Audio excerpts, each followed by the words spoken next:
Nathan was a very successful man, owner of a large hotel chain in his state, and was known as one of the greatest local entrepreneurs.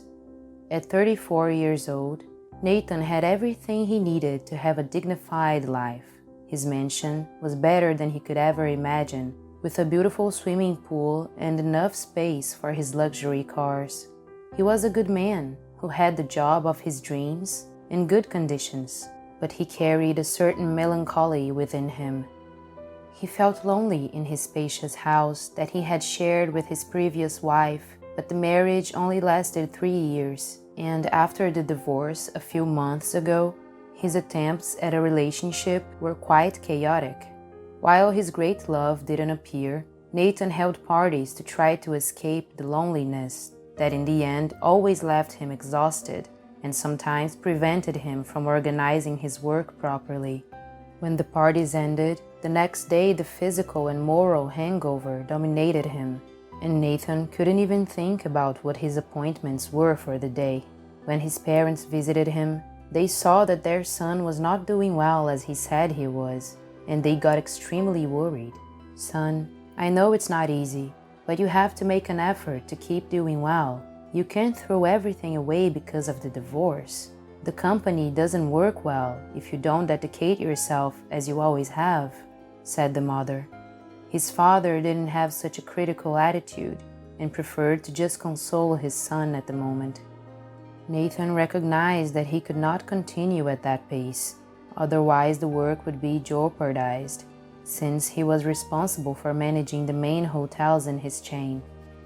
It turns out that he was the one who managed to take the family business to a high level from the small hotel built by his grandparents many years ago. Nathan has always been very smart and ambitious, and when he was a teenager, he started working with his grandparents, being able to think of marketing strategies and new services in the space that allowed them to expand over time. After high school, the boy continued on the path to grow even more professionally. He started a business course that made him even better at what he did, taking the business to the next level, playing a crucial role in creating one of the largest hotel chains in the region. Therefore, Nathan knew exactly what he had to lose, as everything kept flowing mainly due to his competence as a professional. So he decided to make an effort to stay physically and emotionally healthy, but tried not to focus too much on the relationship issue. He preferred to focus on the now and the things he could do to better occupy his time outside of work, like doing groceries for his daily meals and filling the empty fridge. He used to eat out or order from home, but thought it would be a good idea to try cooking on his own to occupy his mind. After his parents' visit, he woke up early on a Sunday to go to the supermarket to buy fruits, vegetables, and other ingredients for a healthy eating routine. On the way, he passed through a square and saw a young woman with her daughter standing on the sidewalk next to the supermarket. Nathan could hear the woman telling people passing by that she had lost her job and needed help to feed her daughter. The woman and the little girl didn't look like they lived on the street or anything similar, and that intrigued Nathan. He got closer and could see that the woman was wearing old clothes and her eyes were shining with tears. That scene touched his heart, and with each pedestrian that passed by them, the young woman felt more ashamed for being in that situation. So Nathan decided to give all the money he had to that poor mother, because it wouldn't make any difference to him, and he could use his credit card to do the shopping. The woman looked at him, feeling in her heart that she could trust him, and Nathan felt strongly that he needed to help them in some way. It was very cold that day, and he was wearing a thick overcoat, while the little girl and her mother wore thin clothes that barely protected them from the icy wind. He noticed that the girl was coughing a lot, and Nathan took off his coat and handed it to the woman, saying, "Please, take this coat for your daughter. I will get another one that I have in the car. It's very cold." He handed over his coat and headed back to the car, but he had forgotten that he had taken off the sweatshirt that had been there last night. Nathan thought briefly and made a decision. getting out of the car and going towards the woman and her daughter. "I forgot that I took the sweatshirt out of the car yesterday, but please wait for me inside the supermarket, and we'll stop by my house to get it," he said with genuine concern. The young woman looked shyly at Nathan, who added, "Please, I insist. Besides, you would be great company." The woman smiled, nodding with her head, and they went to the supermarket. The 5-year-old girl didn't understand exactly what was going on, but she was happy to get out of the cold outside.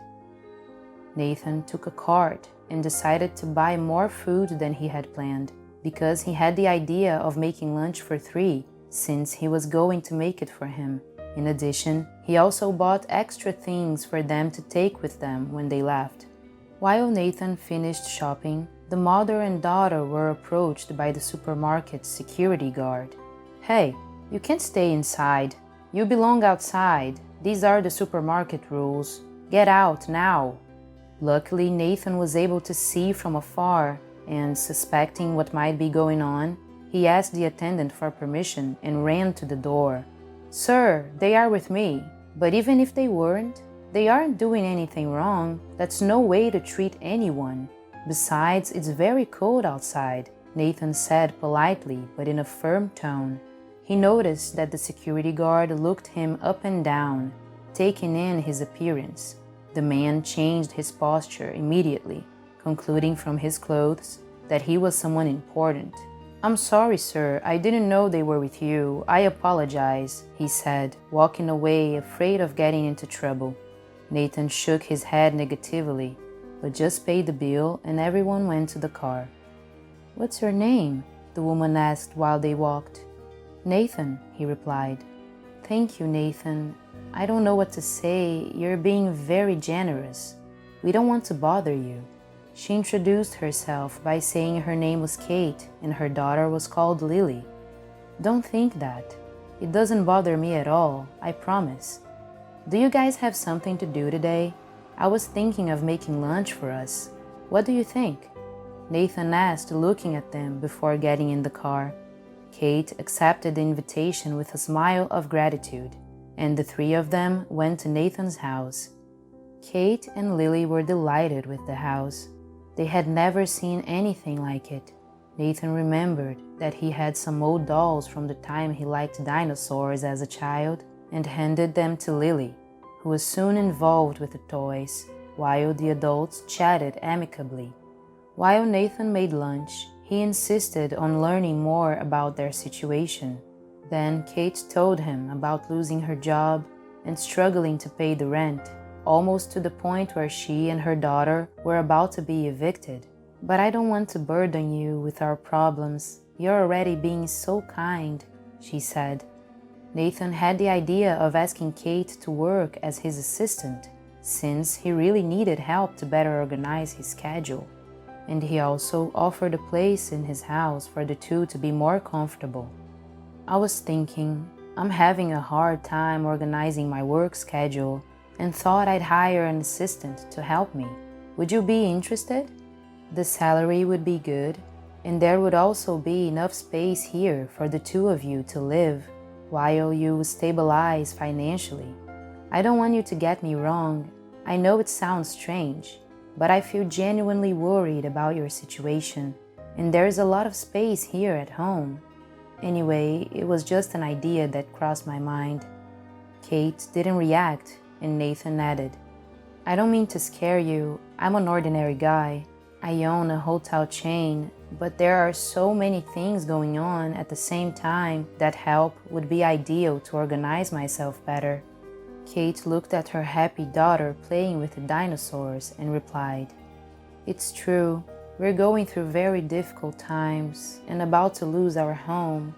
She thought for a few seconds and finished, "Maybe we can try then?" Upon hearing Kate's words, Nathan opened a sincere smile.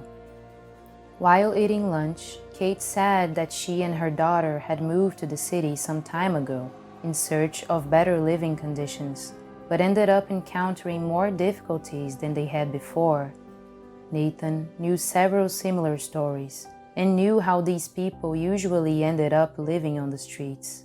When he discovered the place where Kate and Lily came from, it was like Nathan went back in time, remembering a defining moment during his adolescence. It was the last year of high school, and Nathan and a friend had arranged to go hiking on the outskirts of the city, as the day was beautiful so far.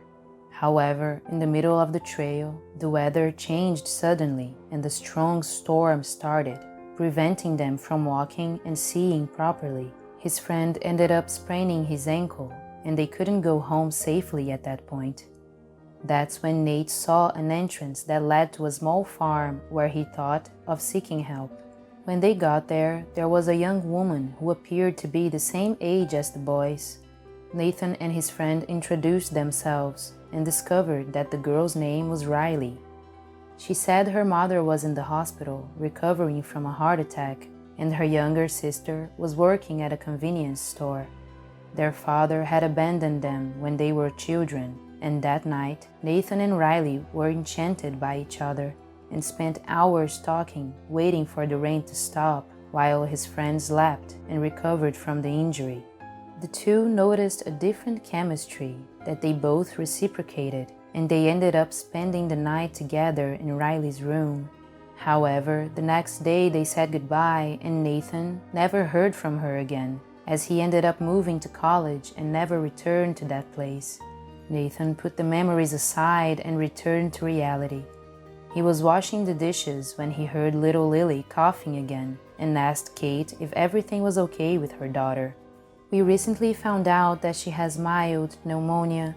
I know it's at risk of getting worse, but at the moment I can't afford the medicine to prevent this from happening. I hope I get the money soon to be able to take care of her." Nathan felt his chest tighten again and said, "Now you will be able to take care of your daughter. She will be fine soon. We'll solve this as soon as possible." Nathan took Kate and Lily to their rooms, and they were delighted with so much comfort. He let them get acquainted with their new home and immediately called one of his closest friends, who was a doctor, and told her about Lily's situation. That same day, his friend was touched by the story and went to his house to do some tests on the little girl to be certain about her condition.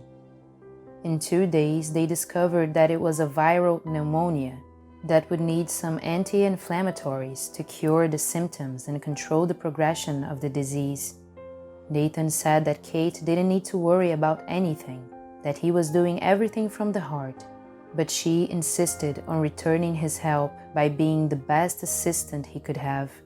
She was able to organize his entire work schedule as carefully as possible, so that he didn't get lost between his appointments and everything flowed perfectly. Nathan didn't know he could optimize his work so much. Soon, Lily's health improved, and the three of them were very happy in each other's company.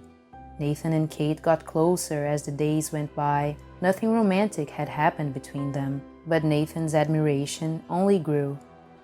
After some time, Nathan had arranged with his high school friends to get together to recall the old times. Usually these reunion parties took place at the school where they studied, and he thought of taking Kate and Lily with him as an innocent joke to fool his friends by pretending to be married with a daughter and then introduce them normally. Kate thought it was silly but accepted his idea, and the three went to the party. When they arrived, everything went great. Everyone laughed when they found out about Nathan's joke, and they welcomed Kate and Lily very well. At a certain point, Kate went to the bathroom, but stopped halfway there, moved by the photo she saw on the wall. Tears fell down her face when she saw the face of her older sister.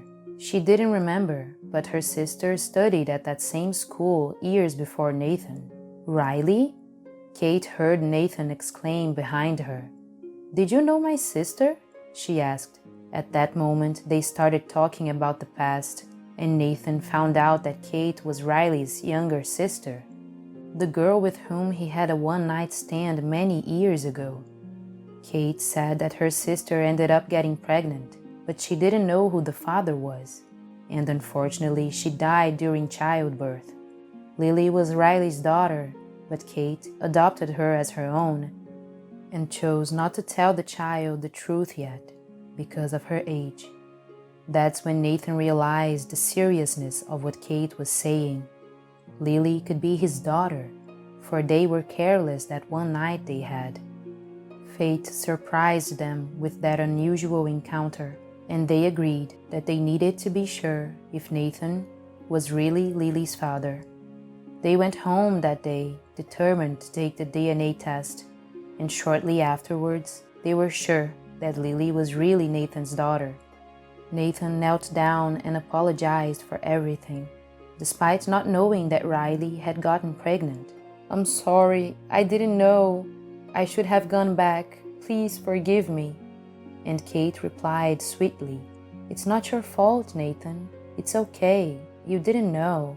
And you showed who you really are by taking us in without even knowing who we were." Then she hugged him, consoling him. For some unknown reason, fate brought those people together, and after a short time, Nathan not only accepted Lily as his daughter, but also truly fell in love with Kate, making a formal marriage proposal. A few months later, after several obstacles, a new cycle of happiness began in their lives, and today the three form a loving family that supports and takes care of each other unconditionally. If you know any similar stories, write about it in the comments, like the video, share with your friends, and subscribe to the channel for more fantastic stories.